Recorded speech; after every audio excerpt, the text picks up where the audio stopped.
Good morning, everyone. Thanks for being on early. Happy Thursday. Good morning, Deb. Good morning, everyone. Deb, were you able to receive the transmittals this morning with all of the attachments? Hi, Elena. Good morning. Yes, I did. Okay, wonderful. Yeah, I have them all open. Okay, great. If you need anything else, let me know. I sure will. Thank you. And everyone, just a reminder, if you'll make sure you put your program name into the chat pod, that's how Elena takes her role. If you'll put your program name in the chat pod for roll call. Thank you. Thank you, Ashley and Lorraine. Good morning, Anson. Just want to check your audio. Good morning. How's everybody doing? Good. Oh. Good morning. How are you? Sound okay? Yep, you sound great. Awesome. I have all of your attachments opened up and minimized on my screen. Good morning, everyone. Thanks for coming in. We'll get started in about 6 minutes. If you're just joining us, please don't forget to put your program name in the chat pod. I've also posted a question that I posted yesterday on Twitter. I heard it in our LEA presentation and I loved it. What's one thing you've learned about yourself during this COVID pandemic? If you want to participate and just share, throw it up in the chat pod before we get started. I learned that I can remain pretty oddly calm during a crisis. Who knew? Lori's learned that she's crazy. You're not crazy. Karen, I've learned that we're not beyond learning new things and thinking outside the box. That's a great one. Cindy Finnegan, she's learned she's got tenacity. If you're just joining us and you can't see the chat pod, you can go up to the top of your screen where it's got the horizontal green bar and click on more and then chat and the box will open. Thelma Johnson, I've learned how much I really enjoy being with my coworkers. That is so true. Tara says, I've learned AEL providers should offer keep remote learning as a supplemental tool when face-to-face classes resume. We never know if we may face another pandemic. It's good to be prepared in advance. That's a very good point. Anson, you want to share what you said yesterday, what you've learned about yourself as a leader? I'm trying to think of what I said yesterday. You were talking about...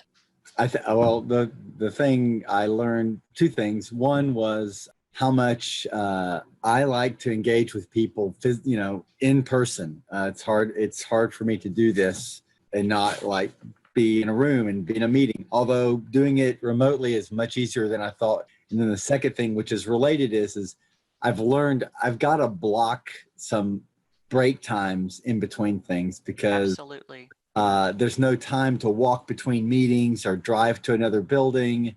So it's like one meeting ends and then boom, the next one begins immediately. And after about 4 hours, I'm just tapped out. That's such a good point, and I agree totally. And I bet you everybody on this call agrees. I mean, it's been crazy lately, and we're planning calls one after another, and we've got to take some time for ourselves. Eat a sandwich or go walk around out back or something. Yeah. Janine's agreeing with us. Okay, we've got 1 minute left. I'm going to go ahead and start with the housekeeping slides. Those of you just joining us, please remember to put your program name in the chat pod. Again, good morning.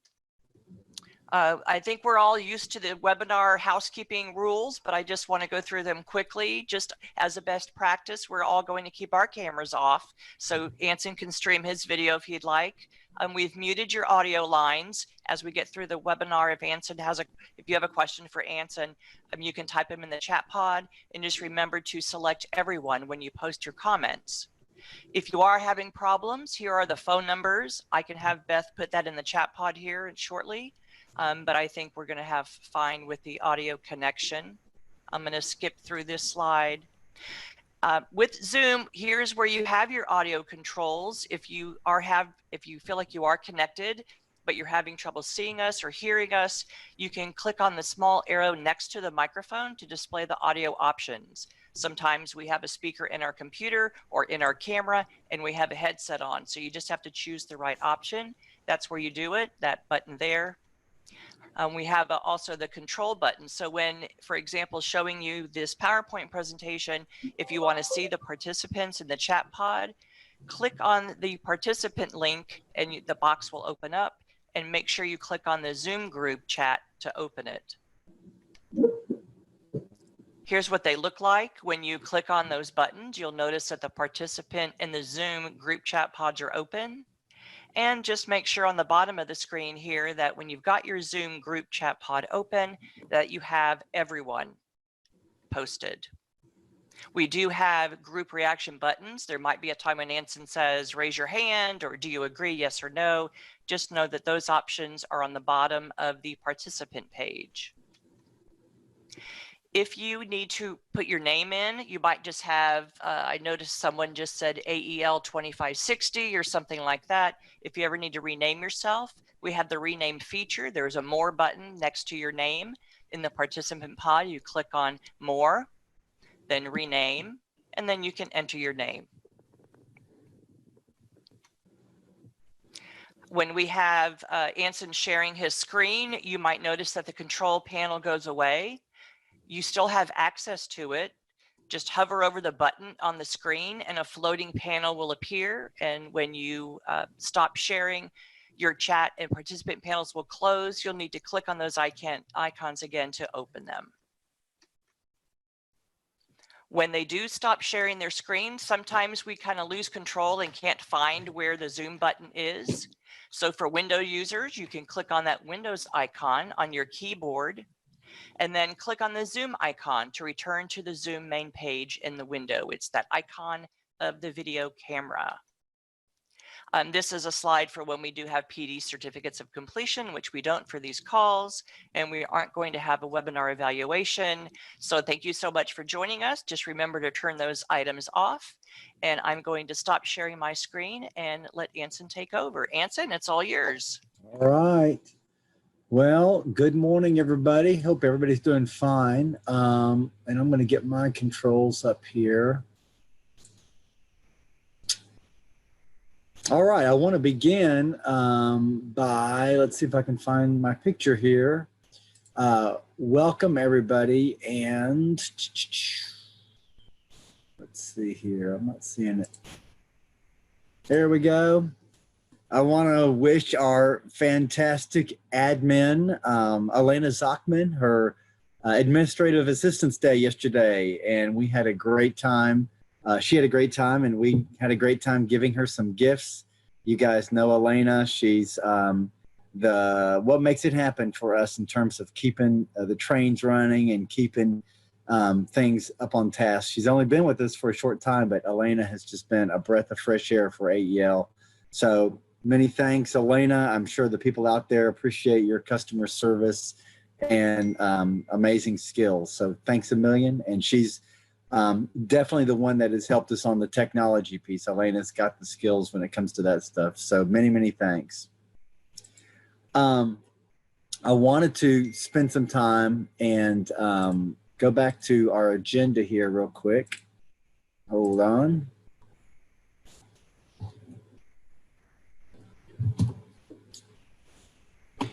And walk through a few notices here. Do we have that up there?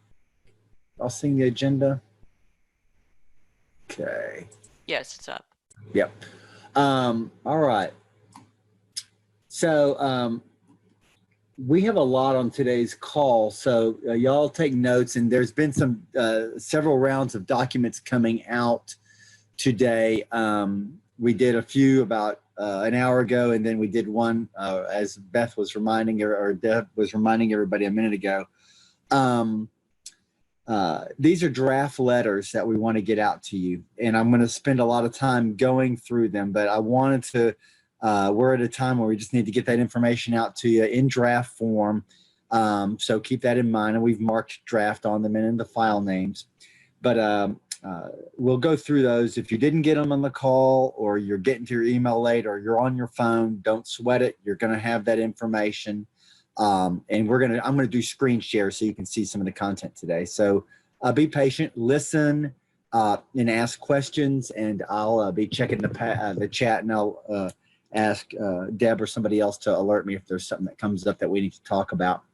But I first wanted to just mention some exciting webinars and other events that have been coming up. This morning I announced, and you'll probably see a lot of announcements on this, a webinar that's being done that COABE has asked us to do, a national webinar called Thriving, Not Surviving, How Texas Rose to the Pandemic Challenge.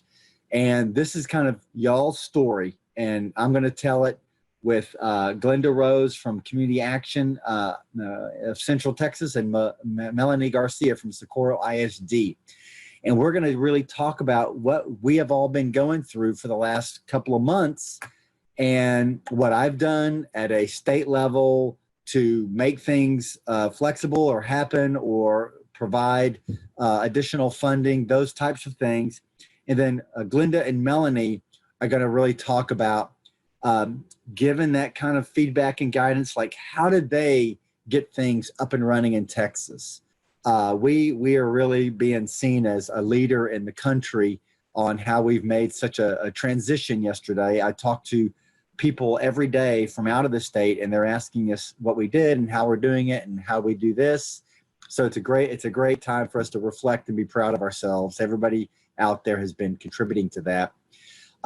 So look forward to that one. It's coming up. These are both coming up pretty quickly. This is on the 28th. So I got to get to work on that PowerPoint. The next one is brand new, meaning like this morning. And this is going to be on May 1st. And this is from the National Ed Tech Center. This is a national project for distance education. Texas and a lot of other states are members of it. And Lori Slayton on my team is our representative. And it's just another national forum for us. Both of these get, hundreds, if not thousands of people onto these calls. They've been very busy lately. The EdTech series, which I'm just learning about, I wasn't actually that involved in it, is a series. So they are doing things all the time. So when you register, you're kind of signing up for the series. And there's some great stuff on there. I know I listened to one the other day from our very own Ashley Winkle from Literacy Council of Tyler. She did one on hyperdocs, and she's going to be joining me. And I'm going to ask Deb Hargrove to help out. And we're going to kind of continue the story on what we're doing in Texas for a national audience. This one will be different in that this is a much more interactive forum. So there'll be a short discussions, and then there's going to be lots of engagement with the virtual crowd.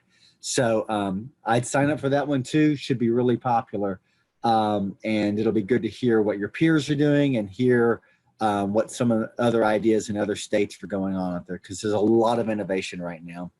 I love the old saying, out of necessity, or necessity breeds innovation, is so true right now. There's just so much happening.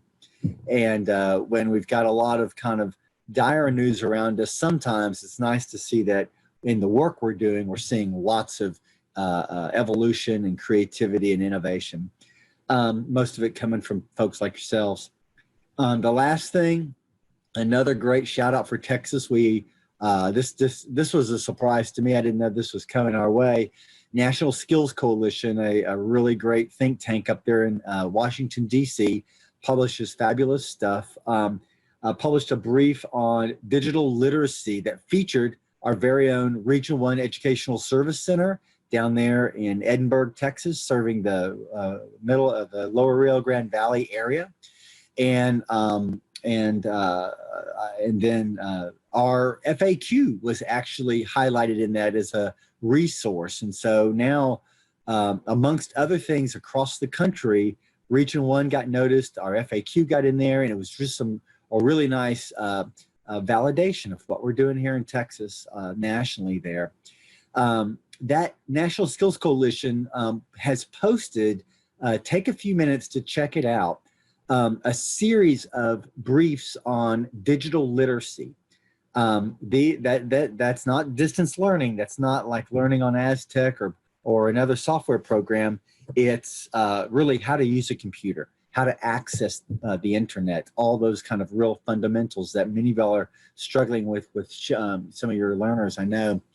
But that is something that I think you definitely need to check out and take a look at. somebody out there is really enjoying that. So thanks for the shout out there from whoever that was. But the digital literacy series got some good stuff. I was a reviewer on it, so I looked through it and was very impressed and really excited for it to come out. So it's good to see those things coming out. I want to talk a little bit about surveys here. We've got a few surveys coming out. One of them, the first one, I want to let you know about this one here, which you've already completed. We don't have to worry about it right now. But the survey number 4 for the COVID-19, we got 100% responses on in like 72 hours. And I want to thank you for that. Nobody believes me when I say we get 100% response rate from our grantees, but we do. And we get it very quickly. So keep that work up. That helps me be responsive to you. It helps me report to our leadership. I try to keep them short. I try to keep them easy. We're going to keep them going out there because it's a really good way for you guys when you're kind of done talking to folks. Sometimes I do my surveys like after hours. I'm like, okay, I'll do this now because I can just reflect a little bit. But y'all do a great job on this, so thank you. We're going to have a few more of them coming out. One of them we're trying to get 100% rate on. This is the AEL evaluation study survey that our very own Division of Operational Insight and Angie Stout is conducting for us. This is an internal review of our intake processes. And it's been out for a couple of months, but we kind of had a worldwide pandemic that got in the way. But we would like to get 100% rate on that. So if you haven't filled it out, please do. We want subs and grantees to fill this out because we're trying to get a lot of different responses. But for sure, we need the grantees to do it. And Elena sent specific messages out to some of you yesterday. I know it seems like the last thing to do, but please try to get those things done when you can. We try to keep them simple. We're going to have a survey coming out on remote testing and credentialing to get some more information out on what kind of credentialing centers are open right now, and then more information on remote testing just to make sure that we're communicating well once our letter gets out to you. There's one probably going to come out today or tomorrow that Ann Savino has helped me out on IETs during the pandemic period. It's not a topic we've talked enough about because we've been trying to deal with getting the lights on, getting the remote going, getting the learning happening. Now we're going to start digging into some more specialized topics. The remote testing is out there already. The IET, how are we going to do a world of IET remotely? Because we may be in this for a year or 18 months. You know, you never know how long these things are going to happen. There's definitely going to be a lot of turbulence. But we also know people need training. There's a lot of unemployment. We're going into a recession, maybe even, God forbid, a depression. That means people are going to need upskilling. And we got to be there to do it. But we got to make sure we have the training happening remotely. What can be done remotely? Not everything can, of course. And then the big question out there that we've been talking about at the agency is the credentialing. Which credentialing centers are open and all of that. So look for a survey on this coming out. The IET one will come out, and then we're going to be talking about the credentialing also over the next few weeks. And then I'm going to be sending out a family literacy survey. You've seen this one before. It's from Penn State, another pretty simple survey. But we've joined them in trying to get a more perspective on what you're doing when it comes to family literacy. A lot of activity happening. We want to know exactly what, because that's something we don't want to lose sight of. And it's very important for our service delivery that we're really reaching all members of the family and our community. So please take a look at that family literacy survey. I'm going to take a quick break from my stuff and turn it over to Deb. It says Anson here, but I'm going to turn it over to Deb to kind of walk through the TCAL webpage and to tell us what is different now in terms of how we're going to start highlighting things on the web page. So Deb, if you want to take it away, you're welcome to. Okay, thanks, Anson. Let me bring up the website. So one of the things, you guys can see this, right? It hadn't popped up yet for me, but Okay, yet. hold on. there's usually a little delay there. Yeah, hold on. Come on now. There we go. There we go. Okay. One of the things that I stumbled upon a few weeks ago was a website called Loom with an L. It's like Zoom with an L, L-O-O-M, and it gives you an opportunity to record a screen. And so what we thought we would do is, because we have so many things going on this web page, you know, we did a lot of quick links and stuff, but we know how busy all of you are, and we were trying to find a way that we could alert you to what was new. So what we did was we created this little video. Let me see if I can stop sharing for just a second. I want to go back to that screen and share computer sound. I'm learning these new things with Zoom. So what this little video is just it's like 2 to 3 minutes. Hi, everyone. I wanted to give you an update of some of the things that we've added last week to the TCall webpage. Just what we've updated. If you click on the COVID bar, click here for AEL providers, you'll come up to the COVID-19 coronavirus update. One important thing that we've added was TWC worked very hard on updating all those frequently asked questions that you all had over the last 3 weeks. So what you can do is click on that link and it'll share with you what we've added. So what we've added actually is the frequently asked questions. There's 37 pages now, and it's got new next to the things that have been added. And then you can go down, and it was the student serving students at a distance and remote instruction. So there's the personally identifiable information PowerPoint. Again, if you need some information on PII, we had a chance to take the TWC training and put it into the portal. So we have that.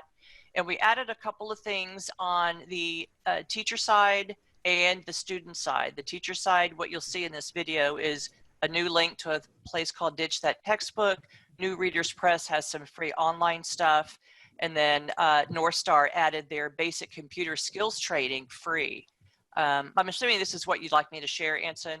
Yeah, just you're doing a great job. I really Okay. just kind of letting folks know that we're going to be using that recording Yep. to kind of do the review of the updates on the website rather than go through it on the conference call. Right. So we're going to try and do this every Monday for the previous week, and we'll put the date next to it so you'll know that, oh, I've already seen that one, so there's nothing new. But, you know, we add stuff daily, to be honest with you, between Anson, Lori, and myself and others who send me links. So it's constantly changing, but we're only going to do one update a week, so you'll notice what's new. And I think that'll help you realize, you know, here's some good information that I might have missed. Okay, very good. Yep. Back to you. All right, yeah. So I wanted to move into these policy items, and one thing, you know, so what that was a short video recording using this Loom application. You guys might want to think about that as something you want to incorporate into your to purchase, because that'd be a great way to like package directives to your teachers or to your students that they can listen to anytime they need to. They don't have to join up at a phone call at a certain time of day or anything like that. So I really was just like amazed by how easy that was. And it becomes super portable for packets of video to be shared. So look at that as something that might really make your day-to-day a little bit more sane. She mentioned the FAQ, and last week we did an amazingly detailed and updated version of it that had so much new content in it. I was just thrilled to get that out. we have a new one in the works, and it's not going to be any outstanding enhancement. It's going to just be tweaks around the edges, because I think we're running out of questions right now. We'll probably get a lot of fine tuning of questions. And then I think as the remote tests become available, we're going to start picking up quite a bit more. But there were some questions on disposable phones. I think Donnie from Weatherford ISD brought that to our attention, and some others. And a thing on canceled conferences. There's already a question on there, but there was some other questions related to that. And then we're going to make a few more tweaks on there. I will probably send these, Donnie, I'm going to send out, just so y'all know, the question on the disposable phones today or tomorrow before we publish, because I don't know if we'll get it out, the FAQ out tomorrow, it may be Monday. But the answer on that one is yes, you can purchase disposable phones, and we give you the guidance on how to do that for either for use with staff or for use with students. But there's some guidelines around that, so it's not a simple yes. There's always a little bit of bureaucracy we have to pack into those kind of things to make things interesting for you. So I want to go back and start sharing some of the letters and go through that. So we have 4 letters in the works. 2 of them are very close to getting released, and then 2 of them are going to be a little bit further out. The first one I'm going to share is an update to our performance-based funding letter. And let me see where that thing is on my screen. Are y'all seeing it yet? Yeah, it's up. Okay. Curiously, I'm not seeing it. Okay.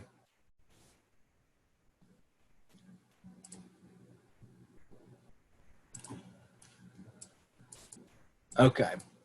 So the performance-based funding letter is 0220, and we sent this out this morning.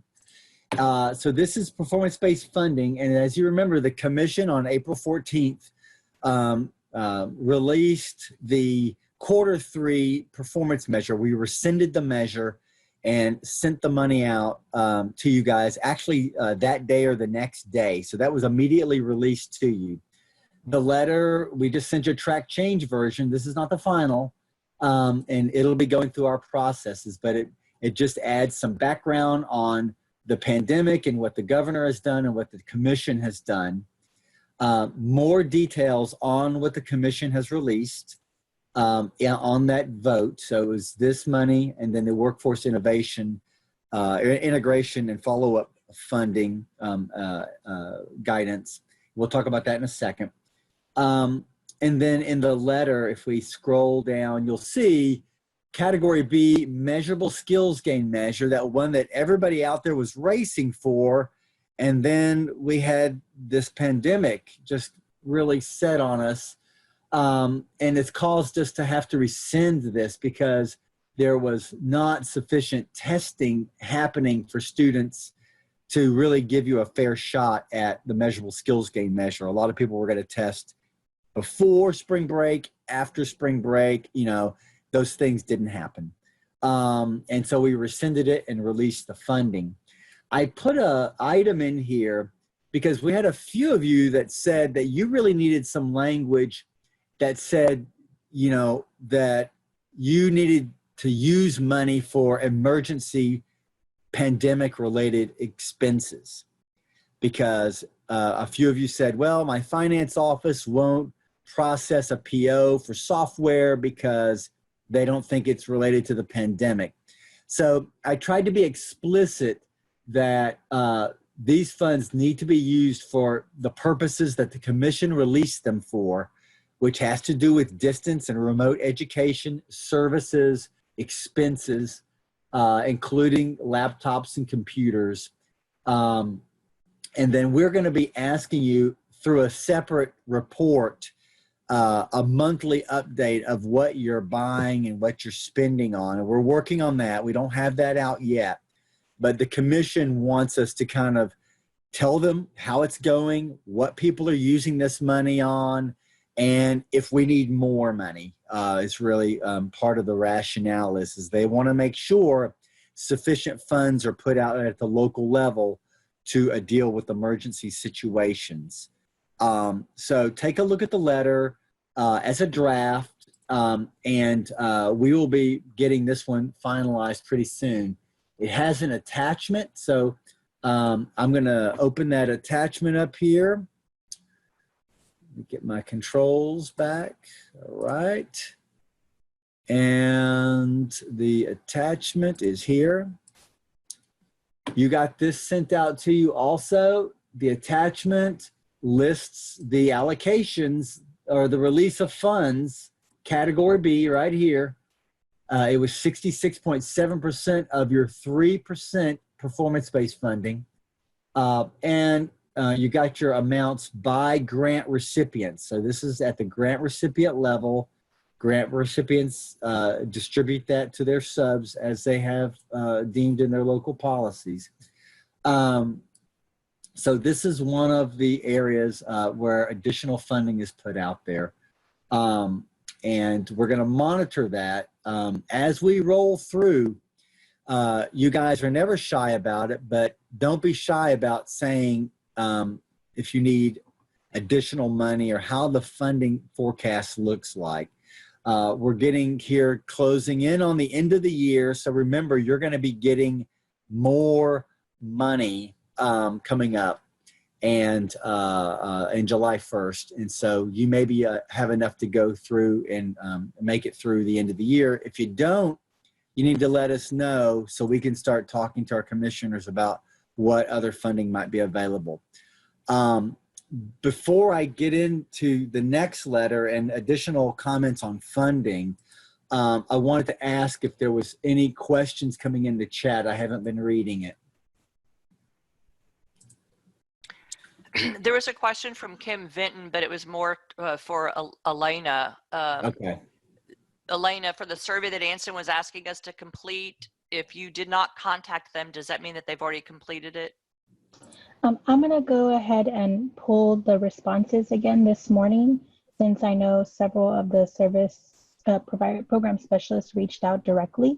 Okay. And I will send an updated email if we do not have a response. And Kim, it looks like Maria just responded that Region 20 did complete it. There is a question from Janice Hebner. Will carryover money be attached to the 2021 targets? So the carryover money, that's a good question, Janice. The carryover money, so let me back up by explaining what we're talking about. So if a grantee has a balance of funding coming up on June 30th, so say they have $85,000 that they didn't spend, that money moves into the next year and it's considered carry forward funding. And Janice's question is will targets be applied to that funding? And the answer is yes. So what we'll do is any funding that isn't expended by the end of the year and that moves forward into the next budget year, Adam Leonard will look at your budgets as they are going into year 3, and he will begin the target negotiation process with you based on whatever that balance is. Now, that being said, and one of the letters we're going to go through in a little bit explains this in more detail, but that being said, we know very little about what that process is going to look like right now because we're in a worldwide pandemic and performance is suffering badly right now. So I'm listening to him and he's saying, don't get obsessed with any of those things like targets and target setting and performance. Focus on service delivery, focus on meeting students' needs, and we will surely have a reasonable way in the target setting process to address this with everyone. So it's not business as usual for our performance. Nobody would expect it to be. And the commissioners have been very clear about that, and Adam has also, and I'm telling you that also. But it's a great question, Janice, and that's the kind of thinking we want is people thinking forward and wondering what these impacts might have if they don't spend the money this year. And then Anthony Fraga posted a comment. There was a Twitter message from TWC announcing a $3 million for distance learning. Yes, there was a Twitter message. Tony Fraga, thank you, from El Paso. Thank you very much. And I see Kim's question too. Okay. So on Twitter and on Facebook, I think 2 days ago, there was a message with a really nice image that said like $3 million for distance learning or something like that from TWC. And we got several phone calls and several emails from customers and students out there wanting to get a bite of that money. And so we had to clarify that that money was going to the grantees. So what that money is and what that message is on the 14th, the commission voted on 2 items that add up to $3 million. And that is what the $3 million on. The first item is what we just went over, which is the release of the quarter 3 performance-based funding. That adds up to like just shy of $1 million. It's $998,000 or something. The second group of funding is what we're going to talk about right now, which is the workforce integration funding that they had voted on already in December. That's $2 million. So $2 million and the $1 million of performance-based funding equals $3 million. The workforce integration and follow-up became part of the pandemic response because we've extended the allowability of those funds to address pandemic-related costs. So when you see $3 million, that's where the $3 million is. It's not $3 other million that are coming. This is the $3 million for now. So that's where we got that information in terms of the amounts. I think let me know, Tony, if that didn't answer your question. So before I answer Kim's question, I see it there, Kim. Thank you. I'm gonna go through this letter and then we'll talk about Kim's question and other ones that come in. So the second letter is the 0420, which is already on the street, and it's called Workforce Integration and Follow-Up Activities. And these are grants that we were almost about done with about 3 weeks ago, and we put a stop to them because we wanted to highlight and expand the allowable services to address the pandemic. And so you should be getting those grants have been reworked. Ashley Krause and Kara and Renee and Travis in the BAL team have done a lot of work moving those things through to get them updated. And I appreciate all their efforts on that. They look great. And you'll be getting these out probably very shortly. They're probably at our legal office because those were just about done. We just added a few extra lines in there. And let me explain what the added information is. So this has been deemed as one of the pandemic-related responses. And if we go through the letter, you can kind of see here, I'm moving it over to my other screen. We've put some of the same language about the background and what has happened in terms of additional funding being made available. But what we've done is expand follow-up activities to include face-to-face or virtual, of course, because everything's got to be virtual or remote. And then we've expanded down here what you can use the funding for. So Anson, I don't think we're seeing that. Okay. Let's see here. Let me go back to the screen share. I'm sorry about that, folks. I think when I moved my screen over, okay. Is that better? Yes. Yeah. If we're, yeah, we're down to funding. Yes, Yep, right we're there. right on this funding. Thanks for y'all's patience. Yep. So the funding can be used for integration and follow-up, and there's going to be a lot of that happening. We're integrating with our boards to help people find jobs, unemployed students looking for services, and follow-up services. Well, my God, y'all are out there trying to track down 65,000 students. So that's bodies, that's staff time. And now you're just using it for some different things besides performance. You're just trying to find students and trying to connect them back into the system.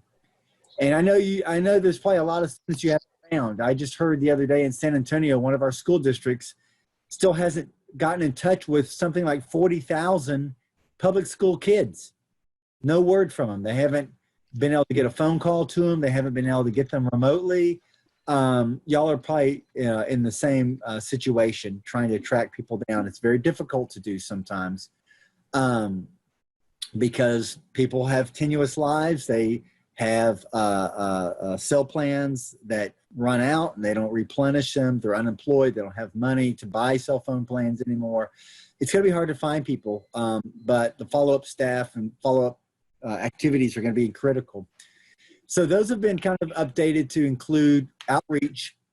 And then we've added here too a requirement that, requirement to use the funds for more distance or remote supplies and activities, laptops, tablets, mobile messaging, subscriptions, all of those types of things.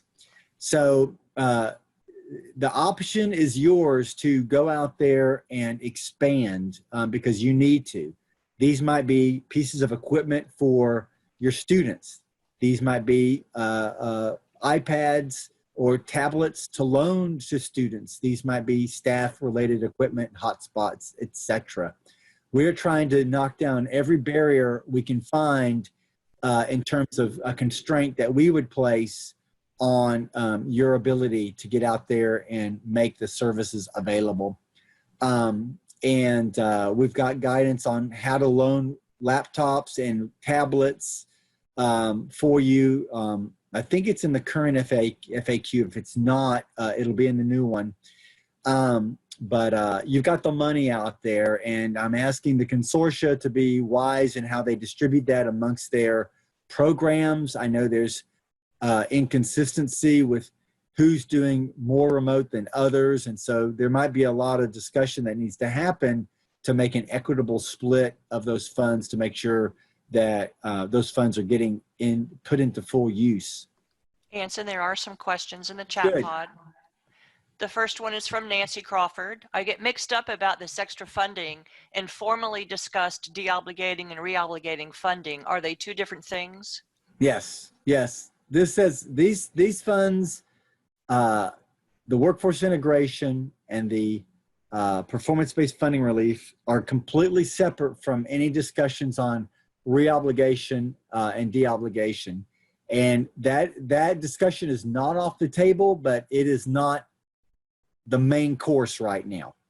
So I wouldn't even worry about that. We're determining to what extent that is necessary this year, or if we even would have the data to do it. We're still working on it though. But the last couple of months have been such a churn and a lot of turbulence that we had to reset everything to determine where true north was on expenditures and need. So this is just additional money out there, nothing to do with the reob-deob discussion. Thanks for looking into that, Nancy. And Kim Vinton, I hadn't forgot about your question yet. Tiffany, you said, so will reporting, tracking these funds be separate from our core funding? Yes. We're going to have a separate, not financial funding, separate tracking necessarily, but a monthly report on these funds. So I have to go to our commission, and I'm going to have to go like in 2 weeks now.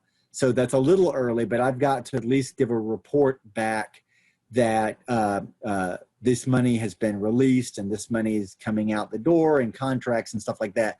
But soon I'm going to need to say, you know, this many laptops were purchased or this much was spent on computer supplies. We haven't gotten down to how granular we can actually scrub that, but that is going to be more of a narrative type report.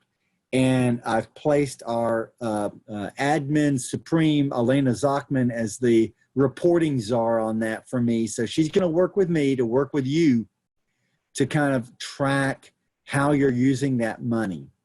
My goal is to make it as simple as possible to get me as much as I need. So I'm not about creating a bunch of extra work when you're in the middle of a pandemic and a national emergency. But we do need to provide the folks that made access to this money to you some report back. And it is really our main indicator of are you sufficiently funded? So if it comes back and I say, well, they only bought like 39 laptops across the whole state, or, you know, 18 licenses were expanded, then the commission is going to say, well, it doesn't look like we need additional money, does it? And I'll say no. So what you report back to me is what's going to go up to the top, and just help us keep a temperature and a barometer of where we are on expenditures. Todd had a question on purchases for students or staff. Depending on the items, but the disposable phones, the computer equipment and supplies can be loaned to students. You can't purchase them and give them away, but they can be loaned to students if appropriate controls are put in place. And somebody remind me if that question is in the FAQ or not already. I can't remember. We had one on loaning laptops that Jenny Norn in our finance department did a fine job of crafting for us. But yes, it can be for staff or students, but it's on a loan basis when we're talking about students, for sure.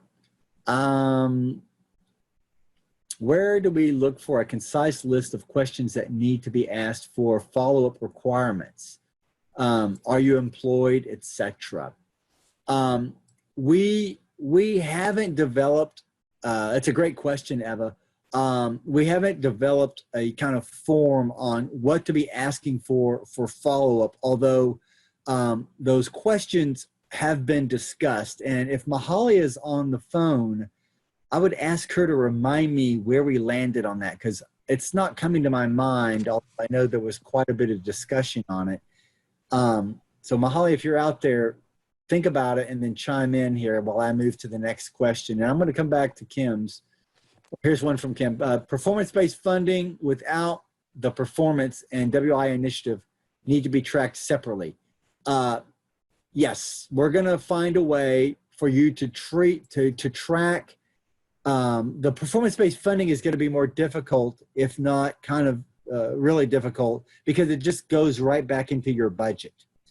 So I don't think we're going to have like a dollar for dollar accounting of how much of that money was spent on laptops and stuff. It'll be more difficult. And I'm talking to folks in our finance department about if that's possible. But it'll be for sure on the WII grants more specific, because that'll be a separate grant with a much more finite funding that you can kind of make a guess of what you bought extra. But I think you'll have to do a lot of soul searching, not soul searching, just a lot of wisdom and thinking, okay, after the pandemic, you know, March 13th or whatever the date that you drew in the line was, when you didn't come back to brick and mortar classes, what did you purchase after that with our money? Specifically this extra money. I mean, we're still working on that. So don't get obsessed with anything I say right now, because we're going to probably have to really scrub that report down, keep it simple, but get enough out of it that we can. In terms of separate line items for these funds, that's under discussion, and there's some emails on it, but I don't know the answer to that right now. I want to go back up to Kim's first question. I'm looking for it. Hold on. Carry forward funds. She said carry forward funds, but not rollover targets. Targets will be calculated from scratch, essentially. Yes. We're going to look at the balance of money in the new year after July 1st and negotiate based on that balance, because there's been so much in play. And we're going to do that in a very rational way. And Adam has guaranteed that. So let me come back to the questions. Thanks for y'all's questions. Susan Gussler had a question at 11:13, I think is where we sort of left off. Okay, yeah. Could you give a summary of the new money coming directly to programs and the timelines for each? Yes. And I'm going to tee up somebody in boards and adult educational literacy contracts to underscore what I say with specificity. But Susan from Austin Community College, thank you for your question. The money for the quarter-based, the quarter 3 performance-based funding is already released. It's already in the budgets of the grant recipients. That's very simple action in Cedar. So you should have that already. And I see Travis coming live. And Travis, give us a status on the workforce integration grants.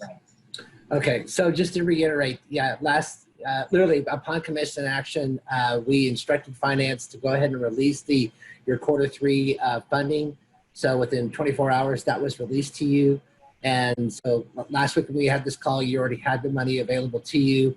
And also my team had already sent out your revised B1 budgets to include the release of that quarter 3 funding. In regards to the workforce integration grants, they, as Anson noted earlier, they are moving through our contract review system, and I've already been approving stuff. So hopefully shortly they will be with legal review, and we can move these out the door. So I'm hopeful that within this time next week when we're talking, that you all have them. Any questions for Travis? And I just want to reiterate that we do really appreciate the reports that Anson will put together for you guys, so you guys can report on these activities. We were instructed by the chair to report frequently and regularly on these grants, and so if there is a need for additional funds later down the road, then we can respond to that. Travis, this is Ashley. Can you hear me? Yeah, I can hear you. There's some questions in the chat. These are federal funds, correct? The PBF, yes, it's. No, I'm sorry. The workforce integration funds. Those are state leadership funds. Oh, okay. So those are state funds. Well, they're federal funds, but they're state leadership funds. Okay, I think for purposes of budgeting offices, the providers are asking if they are federal or state funds for the way that they use them in their own internal business offices. So they are technically federal funds. Technically federal funds, yeah. So we need to go back and we can confirm that on their attachment D. Let's confirm that, and we give me about a few minutes and we can do that. Okay, thank you. All right. Very good, Travis. Thank you so much. I got some other questions here. Maria on my team, thank you, Maria, confirmed that the loaning of laptops and equipment supplies is in the FAQ already, so go check that out. Thank you, Travis.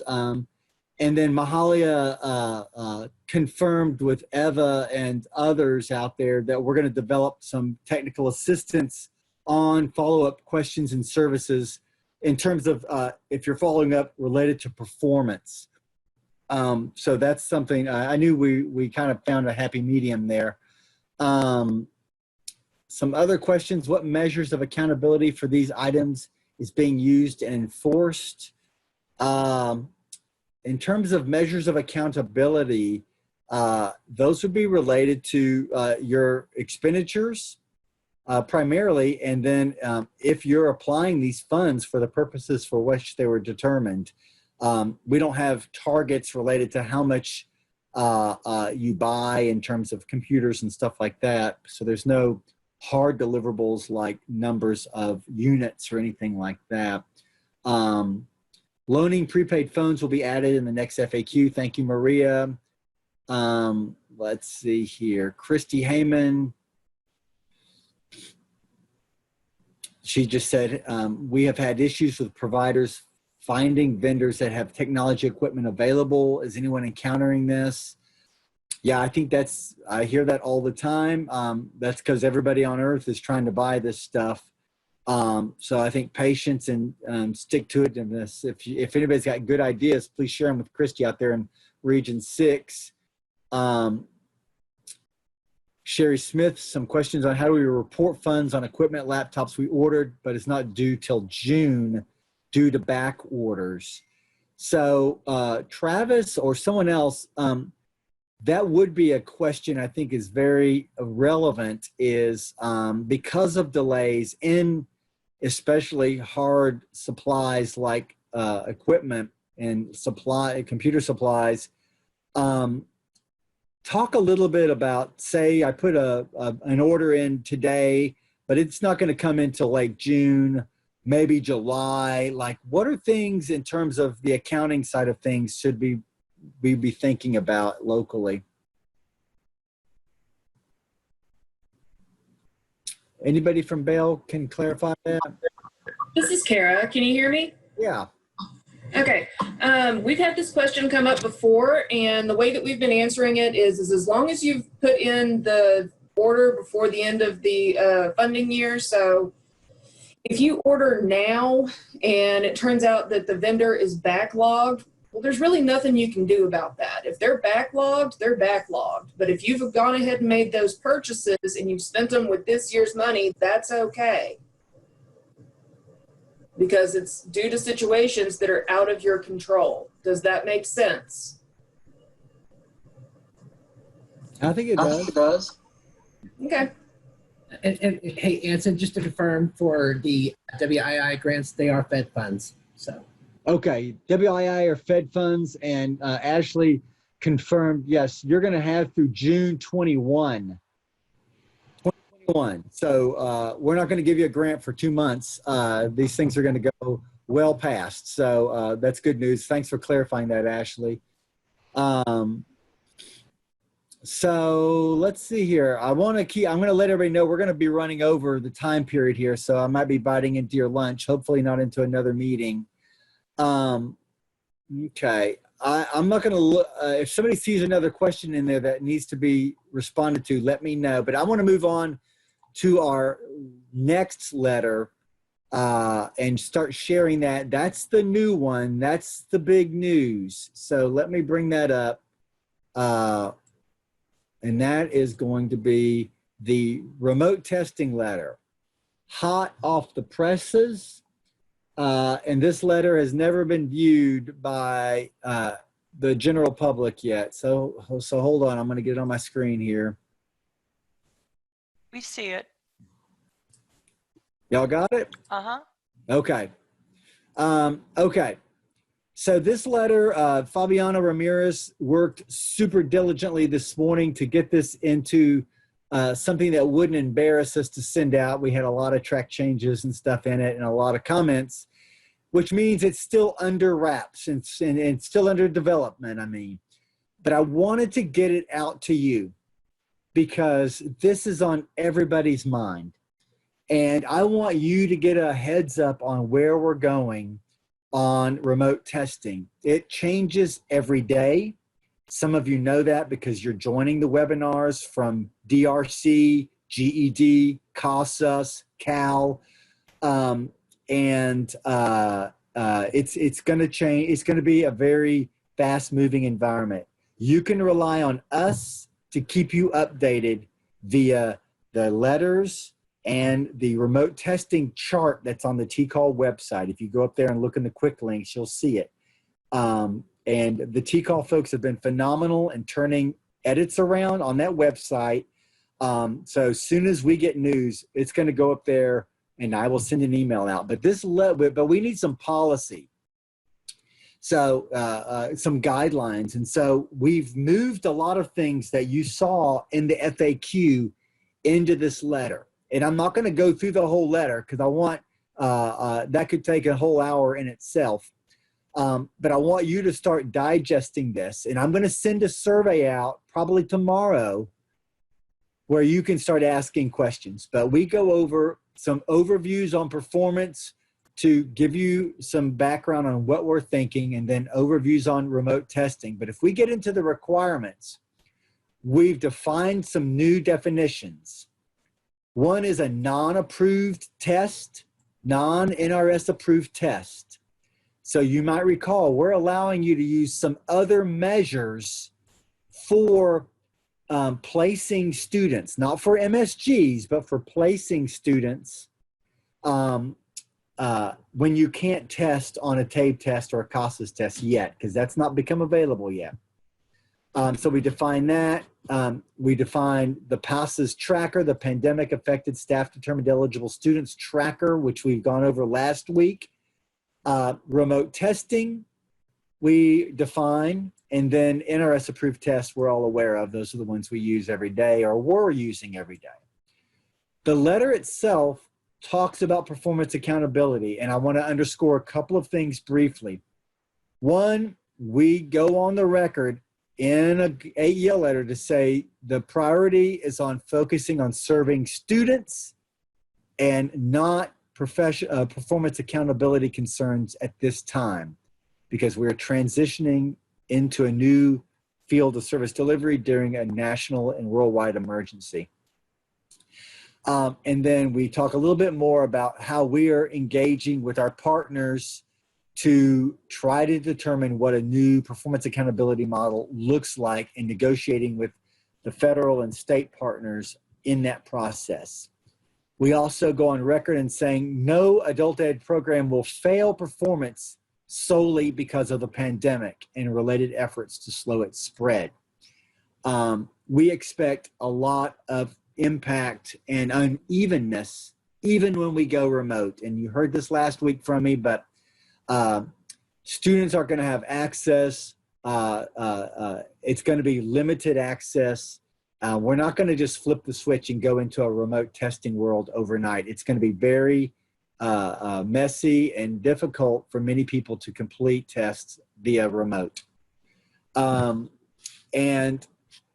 we do say all grantees must develop remote testing options once they become available. So it's not an option to do the testing or not once it becomes available. You're going to have to work a process forward. The consortium leads will work with their subs. Grantees, get ready for this, because as soon as TABE goes online, you're going to really need to start hammering out a process. And this letter is going to be your go-to for those steps. And we're going to try to keep it relevant. And I would expect this letter to be updated often, because things will be evolving and we'll be learning too. You remember, we're learning everything also. A few more items in here. I'm not going to go through all of them. But you will need to set up standard operating procedures for remote testing. It's a brave new world. Just about every step is different. And we've been really working hard to outline this information in terms of the different steps. Some of them are federally required steps, and some of them we've placed in there because we know they're going to need to happen. Test security and identity is important, all those kind of things. So go through this letter, and then we get into how to use the non-NRS approved tests. And this content is largely straight out of the FAQ as it's that's out there also. Anson, there are a few questions. Yeah, I'm gonna look at them. I saw them coming in. I saw Todd's immediately. The letter was sent out about 15 minutes before this call. So check with your contact, Todd, who would be the main contact, and they'll have it in their inbox. Let me look at some of these other questions. Right above him, Sonia. let's see here. Sonia, even though Best Plus has been approved, is there a non-NRS option for ESL placement testing? I don't know. I'm trying to think if I know of any, if anybody's got an idea on a non-NRS, I assume there may be some tests baked into some of the ESL software programs, but that would be something to give you some sort of placement until you're able to get the Best Plus or TABE Class C when that becomes available, or CASAS testing out there. Tammy Alexander, if TABE goes online before CASAS, will we need to switch back to TABE? They're both going online. The dates that they come out are staggered, I think. I don't have dates yet. They're going to be different, but I don't see a need for you to switch platforms, switch tests. That would be more turbulence than you need right now. Just hold the course. If somebody knows, I don't think there has been a date set in stone for either test, but if there is, let me know. But I've got that on the red alert bat phone dial on my laptop and when that date comes out, because I want to get that out to y'all. Anson, while you're Yes. looking for questions, I did want to revisit just from a few minutes ago. I'm sorry, I Yeah. know we've moved on. No problem. Just to clarify, you cannot book or charge an expense to TWC until you take possession of an item that you've purchased. So you can encumber the amount or obligate the amount, but you cannot actually charge the expense until you take possession. So because the year 2 funds that are left over will carry over, it won't matter what year you charge. Well, it will matter. Please spend your year 2 money first. But whatever, you can charge it later after you receive to either year 2 or year 3, but you cannot charge it until you receive it. Right, and you can, and because the services overlap, you can book it back to year 2. So you're Yeah. fine. So thank you, Ashley. Great clarification. Great clarification, Ashley. And I think that's something, Ashley and Travis, let's think about writing some of this down, because we are in the crossover year. We know there's delay. It'd probably be good to put this in one of our guidance letters, because you're going to get that question 50 times. And it's a good question. Hey, Johnson had a question. There's some lines there. We'll take a look at them. If we can go face-to-face testing, do you have to? What if our site is open to provide the TABE, but the student chooses not to come due to safety concerns? No, the guidance should be written, and we'll look at those lines specifically, that if you have a testing site and it's open, but a student doesn't choose to travel, they can take the test remotely. We're not going to make anybody do anything they feel uncomfortable with or that becomes an undue burden. And my sense is that remote testing is not going to be like here today, gone tomorrow. I think we're going to have that option from our publishers from here on out, which is great news for rural areas. A lot of efforts being put into this. Publishers are going to see a lot of value in it. I think you will. I will. I don't think we're going to go back to a phase where we have to make everybody come to a brick and mortar center. Anson, just real quickly, I'll just jump off. I just want to make sure that, Okay. just to reiterate what we did last week, is just want to inform you all that if you do not earn performance-based funding in year 1, quarter 4, and year 2, quarter 2, the team is in the process of moving those amendments through our system. In fact, I'm actually reviewing those and approving those as we go forward, even as we speak on some of those. So just to let you know that those are coming. So just FYI. Thanks, Nancy. Yeah, no, thank you. Thank you very much. Tracy Hendricks, thank you for confirming no firm stone dates for DRC and CASAS. Donnie had a question back to targets. If we don't spend the money, you'll run into additional targets. I'll just say the targets are going to be negotiated based on your balance for next year. We don't know what that's going to look like, though, at all. So I wouldn't, again, get worried about it, but that money will be calculated into the target setting. How the target setting, what the targets are, all of those things, nobody's said a word about that right now. Everybody's focused on the emergency. But keep your eyes on it, and I will keep you guys apprised. You can trust me.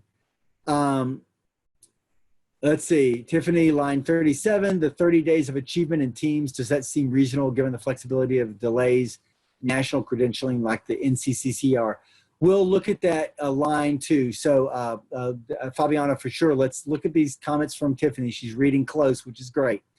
And we'll get back to you, Tiffany, if there's some confusion, but I think I know what you're talking about there. Joe Arrington had a comment from Ashley regarding the years of purchase. Thank you for the guidance. And then Keegan, thank you, Keegan, gave some input on some of the webinars he saw on Costos and TABE. They are all looking to do small group proctoring events also. So I think we're going to see, and I've heard this from GED, one-on-one remotes as options, and then remote locations where there may be socially distanced students as other options. So they're not going to be 30 students in a room, 25. There'll be 7 or 8 or whatever, but they'll be on site. And they may have a remote proctor. That's what GED's been talking about. It's a different world. We're going to be the first to share that information because Tracy Hendricks and Robin Booth and Lori and a bunch of folks are looking at that stuff as pretty much their full-time work right now, which I appreciate. There's a question here for BAEL. Is there a deadline to submit year 2 budget amendments over the 20% threshold? Can someone grab that, please? Travis or Ashley or Tara? There is not. However, you are probably caught up in amendments through June at this point. The PBF sweepback, if you did not earn your performance-based funding in year 1, quarter 4, or year 2, quarter 2, we are currently amending to take that money back. And then also, hopefully beginning the end of May, by the time those go through, we'll be able to start the amendments to add the year 3 money. So you can't have 2 amendments going at the same time. So most likely we wouldn't be able to do an amendment like that until the summer. Okay. So the last question I'll do here real quick, and then we'll move on to the agenda so we can finish up by noon. When the dust settles from Cindy Finnegan out there in Temple College, when the dust settles on the pandemic, how will our future audits be impacted? That's to be determined, but audits have been halted. And the main message I would give you is any anomalies that you're doing right now, make sure that you're notating why you did certain things. And you'll see in the guidance that we're putting out on some of the finances, document. If you see something and you go like, oh man, an auditor's gonna hate that, it doesn't have signatures, or we didn't do the process correctly because we couldn't, just notate it. Because in a year, 6 months, 2 years, someone may come and audit and you might forget why you did something. So that's my word of wisdom there, but we don't have a process yet outlined on exactly what that's going to look like. Travis popped back on here. He may want to say something related to that or something else.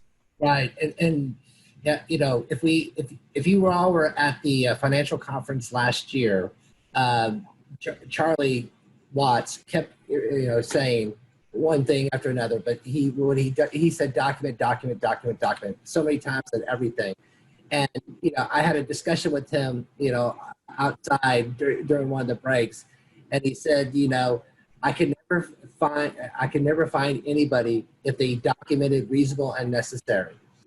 And so so as long as you are documenting the reasonableness and the necessary of the item that you are purchasing, then and you have that as part of your process, then you should be fine. Okay, great guidance. Great guidance. Thank you so much, Travis. Okay, so I'm going to go back to the agenda here, and I'll cruise through the comments, the chat, while I turn it over to Mahalia, who has been chomping at the bit. Well, before I do that, she's going to talk about teams, but there's one last item I will go through. There's another letter on the pandemic that we're working on. It's going to be kind of an overarching letter related to performance reporting and stuff like that. That is very ambiguous right now, so we haven't gotten close to that one being done.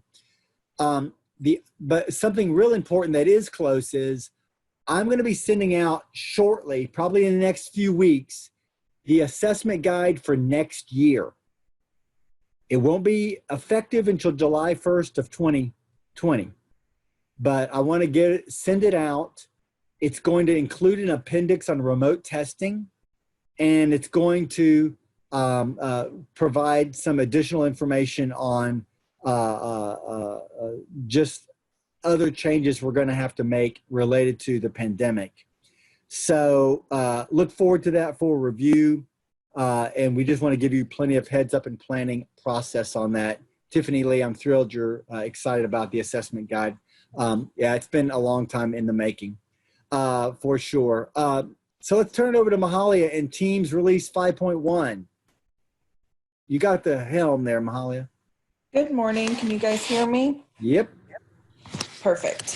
So I'm actually going to switch things up a little bit since Anson's discussion about the assessment guide kind of goes more hand in hand with what's going to be happening in Teams in the future.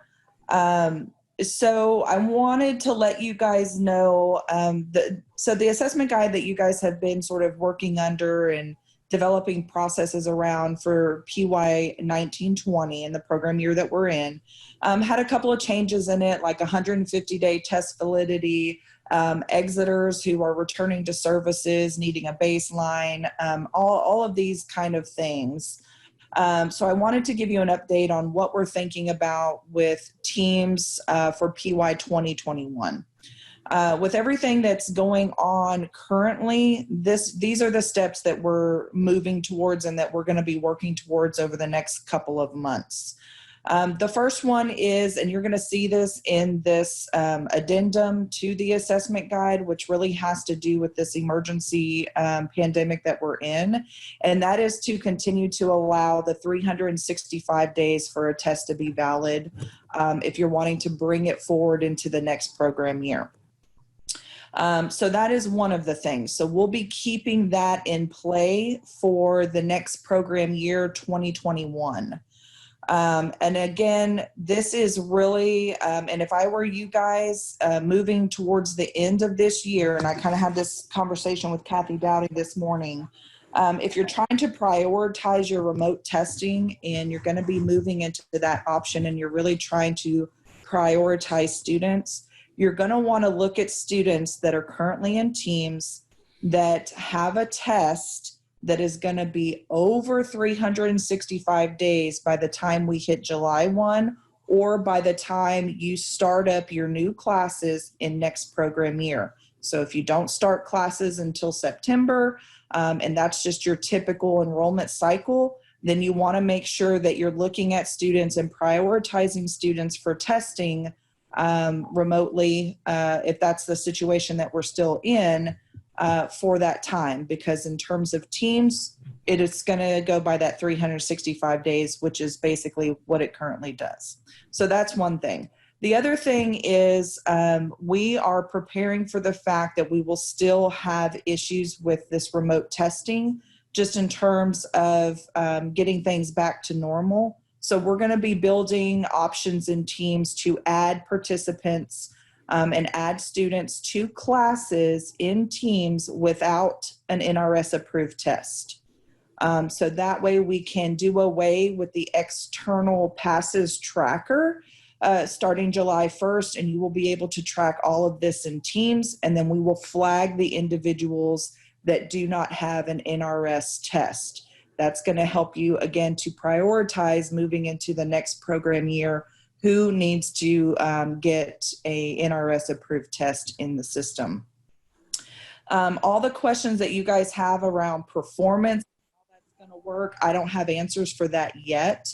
But we are being diligent and working with our internal stakeholders, which is the department, Adam Leonard's department, as well as Octay, to try to figure some of that stuff out. So the one thing I do want to prepare you guys for early in the game here is that there will be no rollover for the next program year.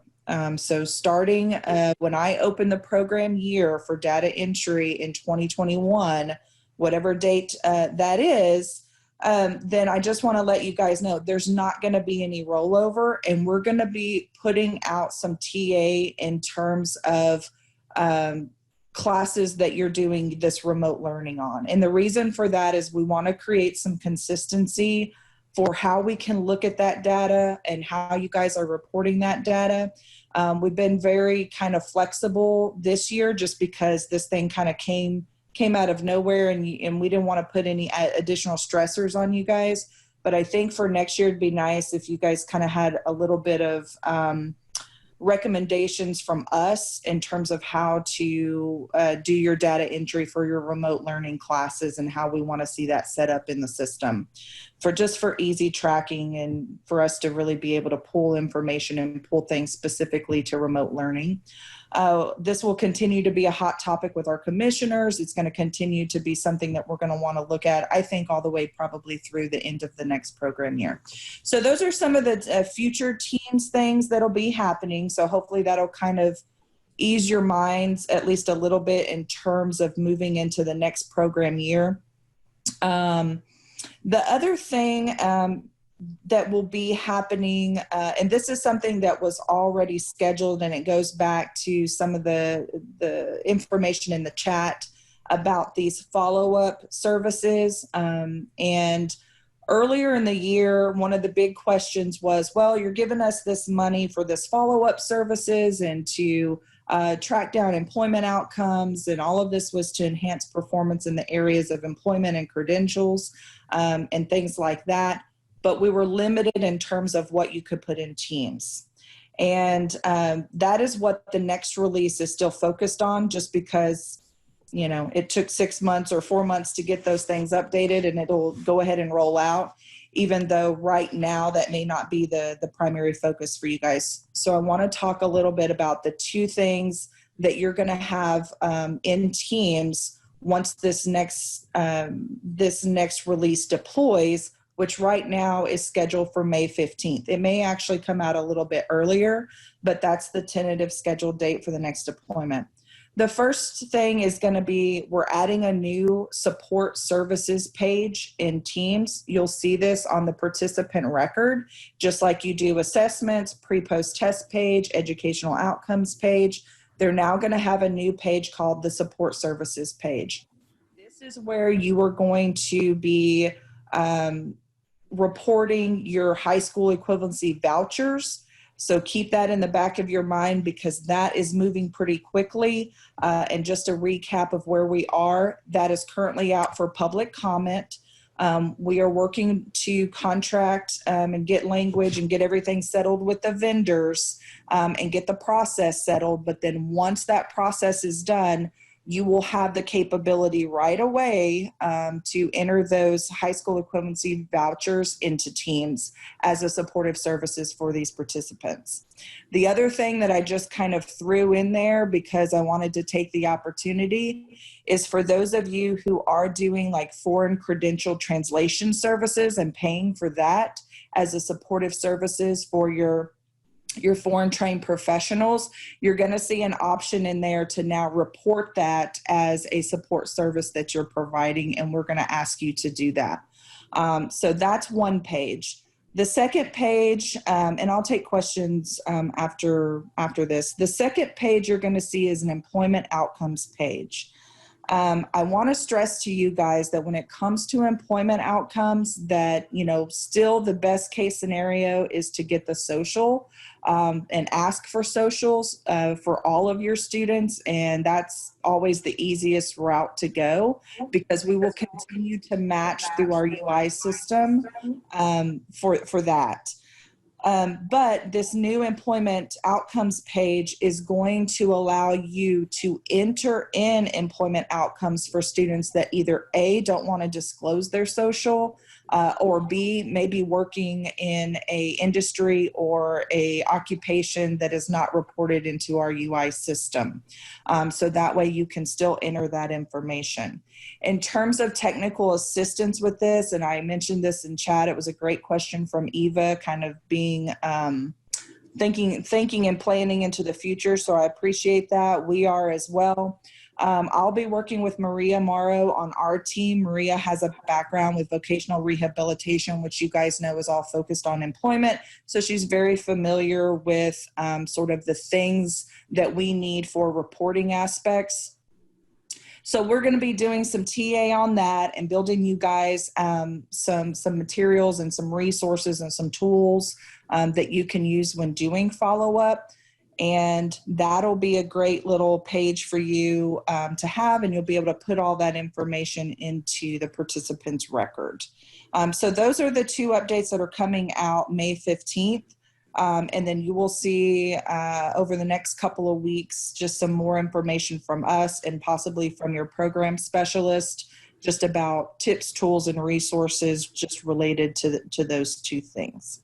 So I'm going to pause and see if there's any questions on any of those items. There's a question from Terry. Any idea when Teams will be allowing us to edit participant data? It's not been, whoops, it just moved away. It's not been working properly for the past few days. Yeah, that's I was going to address that as well. So we're aware that there's an exception error that's being right now in Teams. So when you're trying to access a participant record, you're getting an exception error. That has been reported to IT and they are working on it. I haven't heard anything back from them, but you have to understand that IT is the same staff that are also working on UI systems and all of these other things. And so there's going to be some prioritization, I'm sure, of their time.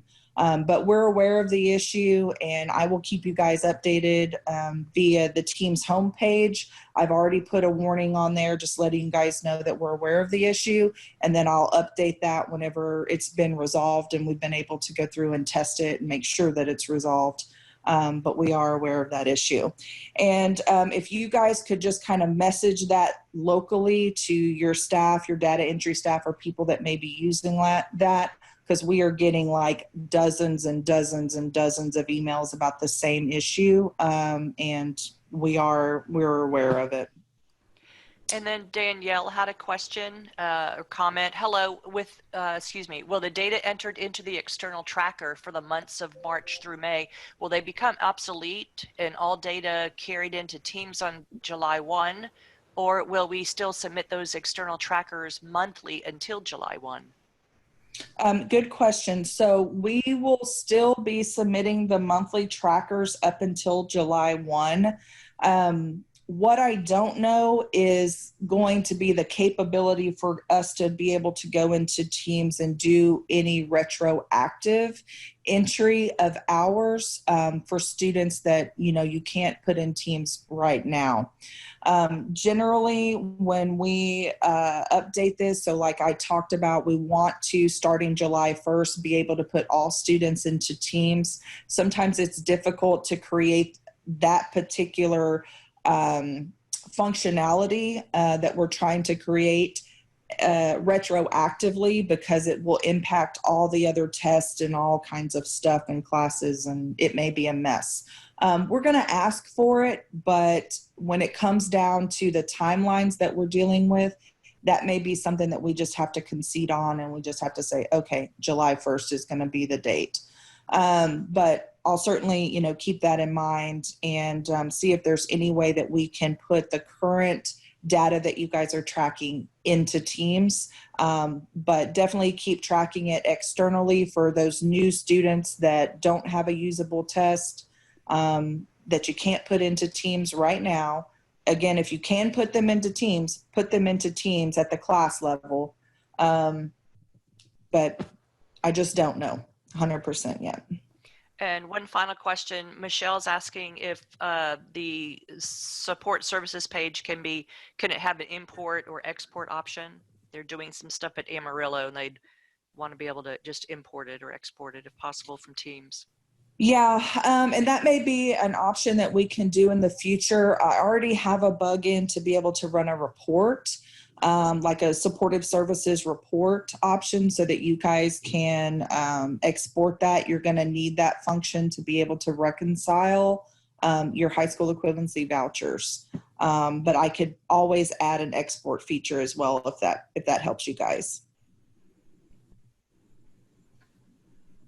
I don't see any other questions. Nope. Awesome. Wait, Tara. Can we roll over students who have assessments in Teams from PY 1920 and are currently in remote instruction through June in the new PY? So here's the thing. You won't be able to roll over classes, but you will be able to use tests from PY 1920 that fit within that 365-day parameter.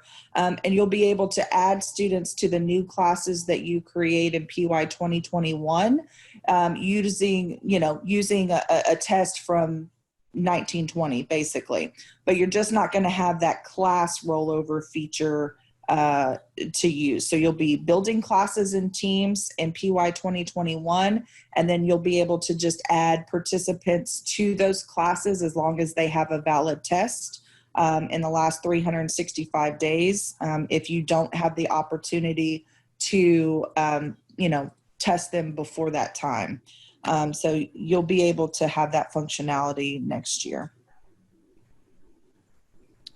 And someone's asking us to ask a question from Denise. Anson, on Tara's question, where does it need to go? We are to provide revised SOPs today, but basically with so much still uncertain, it is a bit difficult to do. I'm not sure if I picked the right one there, Jenny. Yeah, I on Tara's question, I think there was some questions about local SOPs being due soon in Houston, and would they have time to do that considering the guidance coming out? So I'm gonna see if I can learn a little bit more about that and see what we can do to communicate that over to HCAC. Good question. And I'll respond to Todd's question.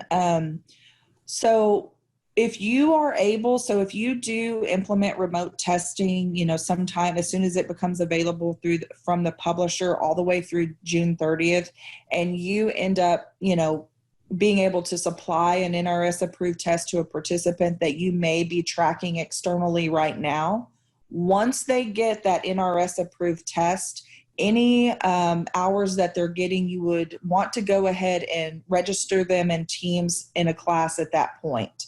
That's just going to make your life easier moving into the next program year to get that set up now and get that assessment placed into Teams and get them tracked into Teams.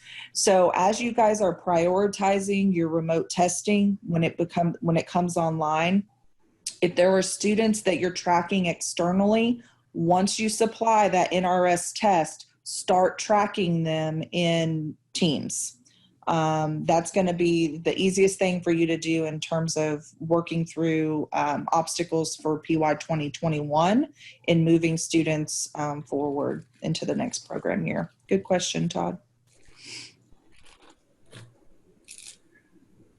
All right, let's see if we can wrap up here. I know we have a few more items, and I appreciate y'all's patience. This has been an awesome call, though. We've gotten a lot of stuff covered. So thank you so much. What else do we have on here that we wanted to go through? We've got our PD plan due May 31st to these email addresses, and the follow-up plan not until June. other contract deliverables on bail. We're going to be posting all the deliverable due dates, including extensions, on the TCAL pandemic website. So keep up to date on that. We'll let you know when that comes up.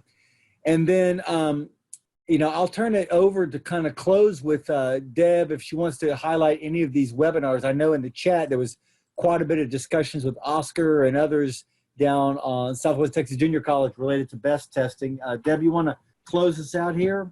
Sure, I'm going to let Beth actually go over some of these items. Hi, Deb. Can you hear me? Yep, hear you fine. Okay. You can read these, but there are just a couple things real quickly I want to highlight. So tomorrow we're having the Best Plus 2.0 Remote Test Administration webinar. We have one at 10 that got completely full, 300 people. So we're doing a second one at 2 tomorrow afternoon. And thank you to our trainers for stepping up and doing a second one. That would be Glenda Rose and Jan Wizenot. So there are about 75 seats left in the 2 p.m. session. So if you need to get somebody in, go right now to the portal and get yourself registered. And we will be recording that and putting it as quickly as we can into the PD portal as a curriculum. So we should have it done within 2 to 3 business days. And I'll just let you read through the rest of it. There'll be more information coming out on the Tech and DL virtual conference and the Peer Mentor Network conference. So I'll just close with that, Anson. Okay. Well, it's lunchtime. Remember I said that what I learned during the pandemic was that after 4 hours of straight webinars, I am just about beat. So I want to wish everybody a good afternoon. Be safe out there. Enjoy the great weather while we have it.